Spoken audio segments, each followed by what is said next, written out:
ways that you can define E. What makes a field more likely to have an unbalanced gender distribution? So this can be, like, in the case of this paper, gyrification or brain folds. A neuroscientist started to look at the brain computers, as like the more as an macros, interconnected I'm are very incredibly negative. area. they're parasites. Thank you, Lauren. Hey, everybody. Thank you guys for being here. I know it's kind of a weird time with everyone being sick or being gone for break, but I appreciate you being here. So, especially in the last week or two, we've all been hearing a lot about AI. We've all heard of ChatGPT. We've all used it. Probably raise your hand if you use ChatGPT. I think that's probably everyone in this room. Not everyone. Steven? You? Of course not. Never. I am not a bad person. Dolly, Stable Diffusion, Midjourney. It has been completely filling the media for the past few months. More recently, we've got a few news headlines here, some of which I think are especially pertinent today, and I'd love to talk about those later. Some of you may be aware of how AI is currently scaring people with Microsoft's collaboration with OpenAI. But it is a big deal right now, and it has been for the last few months. Now, for me, it started about a year ago. Now, a lot of you know that I'm a big D&D player. Played for a long time. I'm a dungeon master, which means I create the story. I lead the game. I craft the story. And I discovered a game about a year ago called AI Dungeon, in which you get to play D&D on your own. It's like a role-playing adventure game, but you're playing with an AI. Use GPT-2. It looks a little something like this. I know it's a small picture, but you are in a discourse with the AI, and you get to play through the game. And this blew my mind, because D&D is a very complicated and advanced game. I never imagined you could play it on a computer. It could never be a video game. It's too advanced. That's what I thought, until this came along. I discovered, actually, you could have an amazing D&D-esque experience just with AI. So I applied for a summer internship. I got one, and I worked at AI Dungeon for the summer, and I had my eyes opened to the whole world of AI.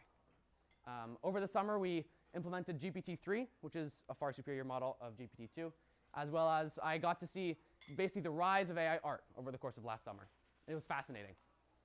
So here we are today with ChatGPT and all these recent advancements. The big question is, how did we get this far?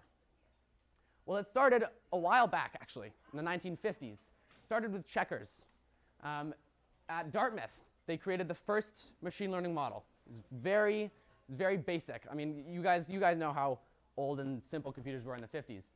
They created a machine learning model to play checkers. That was the goal. And for a long time, that's all it was. It was playing games like checkers and chess. In 1997, Deep Blue, which is a machine learning model, defeated the best chess player in the world, which was a huge news headline and was kind of a birth for AI in a lot of ways. But in general, the models in the early years were slow and inefficient, rarely worked. Not a lot of things you could do with them. Now in 2017, that changed dramatically as transformers were introduced by Google and the University of Toronto. And transformers, some of you may know what transformers are, but transformers are essentially a method of improving the context of the model. So it understands more about what it's getting inputted by the user and what it's outputting as well.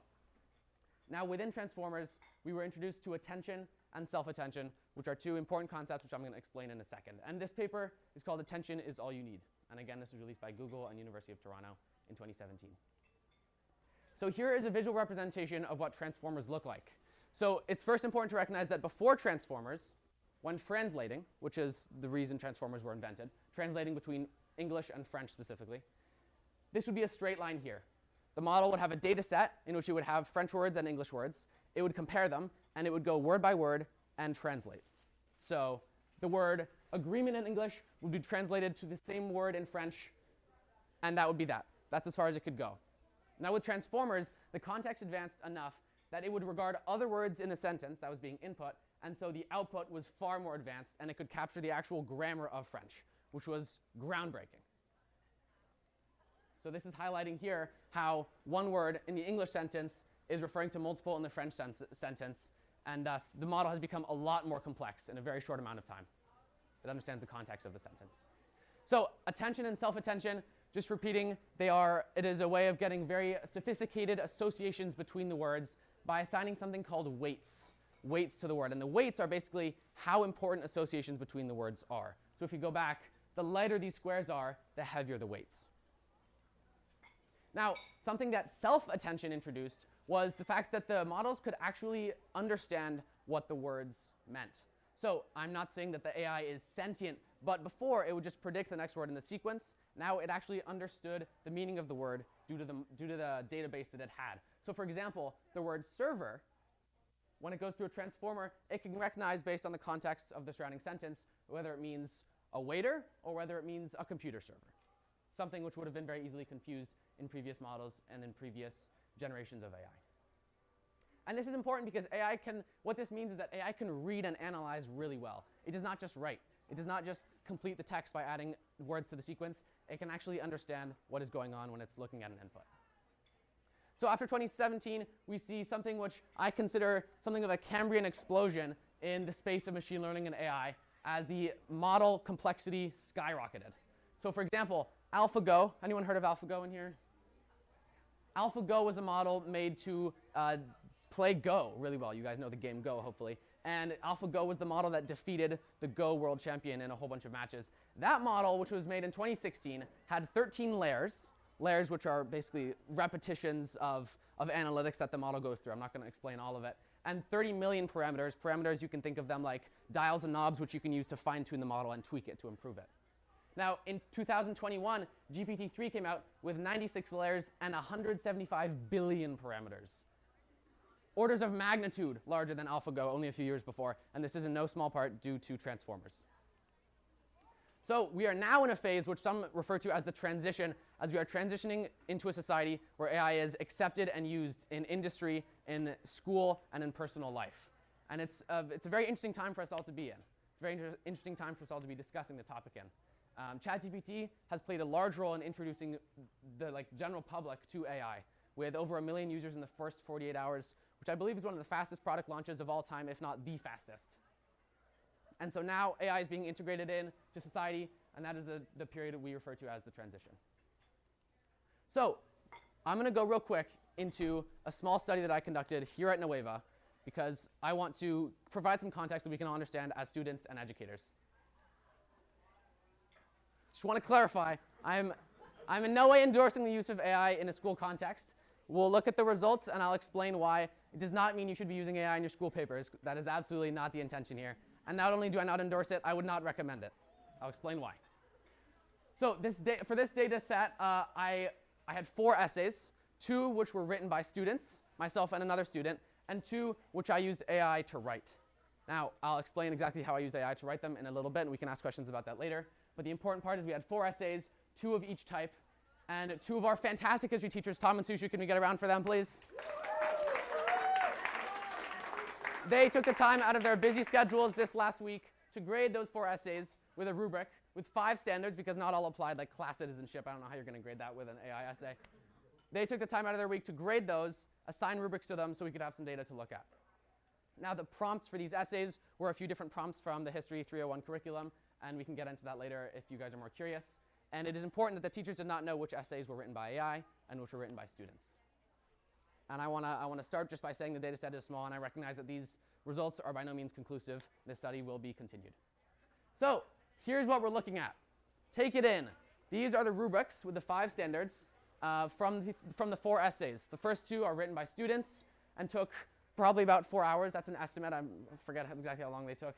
And these 2 were written using AI, using GPT-3. And one of them took about 20 minutes of prompt engineering and going back and forth with GPT-3. The other took about 5, where I basically just said write an essay, and it did. And so these are the rubrics that were given by the teachers. These numbers here are 1 point increasing for each of these different colors: foundational, proficient, exemplary, and the standards between. So immediately, it's not immediately clear which is better or which performed better in this kind of outside of class context. They're pretty close, and if we look at it, they actually are very, very close. 28 out of 50 and 27 out of 50 respectively, which is comparable. And again, this is a small data set, so it's not like we can say AI is a better writer now. That's not exactly the conclusion of this. But they're very close. And it's important to recognize that the teachers were not immediately able to detect which were written by AI and which were written by students. Right, Tom? It was not easy. The AIs had less misspellings. That's a good clue. That's a good clue. So error analysis, really quickly. The size of the data set, again, was super small. Teacher bias is absolutely something we need to consider when we're looking at this, because they knew some of the essays were written by AI, and so they had to consider that when they were grading. More importantly, these grades were outside of a classroom context, so they didn't know the student, they didn't have a personal connection with them, and they, of course, had no personal incentive to, bump up the grade, which is why, I'll be honest, these grades are pretty grim, guys. These are not great. Student ones included. They performed a little better in an actual class. Just going to say that for myself. They also did not have access to AI detectors. I don't believe they used them. Again, they had no idea which essays were which. So, key points to take away. AI written essays can be just as good, if not better, than student ones. Although there's a big, big difference between the one where I went back and forth with it for 20 minutes and where I told it to write an essay for 5 minutes. That's a really big takeaway for us all to remember here. Exactly. I mean, like, if you're ever going to be writing anything with AI, thank you. I guess that was kind of misspeaking. If you're ever going to be using AI, you should be using it as a tool and not telling it to do something for you, because the grade of the one where it just wrote an essay was pretty bad, and the one where I used it as a tool was very good, quite impressive. And again, the teachers were not able to easily discern, although that may very well change, which is one reason I would recommend, again, to not use AI for schoolwork, because they will be able to tell they know you. One other data point I just want to give you really quickly is in the Wharton School of Pennsylvania, which is generally a business college. ChatGPT was put up against their MBA test, which is I don't know if any of you have heard of that, but it's a pretty hard business test, business context, problem-solving problems, and it passed. Passed a little bit worse than the average student, but still, ChatGPT passed now only 6 years after Transformers were introduced and the AI space was revolutionized. So, as some of you may know, in the spring, GPT-4 is coming out, which will just be the next step. It'll be even better. I would not be surprised at all if GPT-4 can outperform the average Wharton MBA student, and GPT-5 after that even further. So something for us to consider. So our relationship with AI, we need to be using it as a collaborative tool. It should not be doing things for us, at least yet. In 2 years, maybe I'll say, write me an essay on the difference between the Spanish-American War and westward expansion, and it'll do an amazing job, and I'll be blown away. I'll submit it, and I'll get a good grade from Tom. But that is not the case yet, and I don't think it will be for a while personally. We need to maintain academic integrity and identify the core values of our classes, because that's what's important here. We are all students, and we are educators, and we need to be identifying the actual lessons we should be learning from our classes, and we need to continue to educate ourselves about AI as we enter a future where it's increasingly important and pivotal to our lives. So, I'd love to take some questions now from you guys. I'm going to open up to a discussion. I think there's a lot of thoughts.